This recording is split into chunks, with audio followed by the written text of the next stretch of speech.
I hate this phrase, they didn't pay attention or they lost situation awareness. What does the diving community currently get wrong in your area of expertise? And why does that cost us something in terms of time or money or resource or somebody's life? Yeah.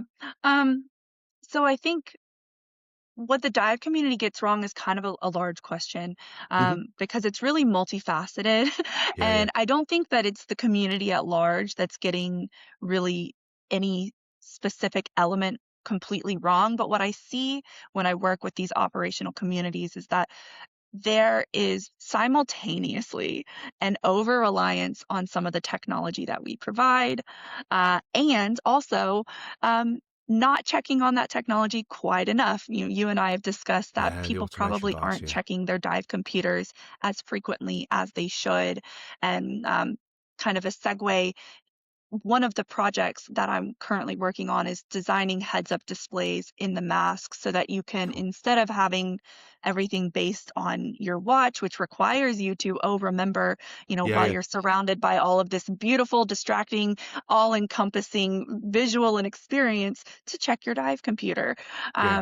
It can display it in the dive mask. And so we've already got some commercial systems that are available, but what we're doing now is trying to train the underlying computational models to understand what the individual is looking at so that we Hmm. can understand within the context of what they're doing in the Yeah, yeah, actual dive and present them with the information that's important when it's important while not obfuscating their complete environment. And so really there's not necessarily, it's two sides of the same coin. The dive yeah, yeah. community is both over relying on technology and under relying on technology. Yes. And it takes both sides, the technology developers and the divers, to come together and create something that actually works best for the divers in that environment. And so I guess what I want to I'm take so away from looking this forward is to the the engagement discussions with of the divers. yeah, Yeah. oh totally. Just the the nerds and the dive soft version of those,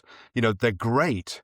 The negative side is now the buddy doesn't know what's going on. So if you've got a normal rebreather HUD with LEDs and it flashes, I can look across at my buddy and I can see what the PO2 is because it's reflecting in their mask.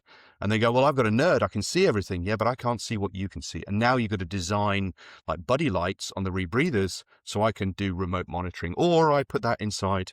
So some really cool technology, and it's understanding the limitations of those. I want something shiny. I'll have one of those. And actually, you might be degrading your performance because you don't understand how that works. So I'm really looking forward to the discussions on that.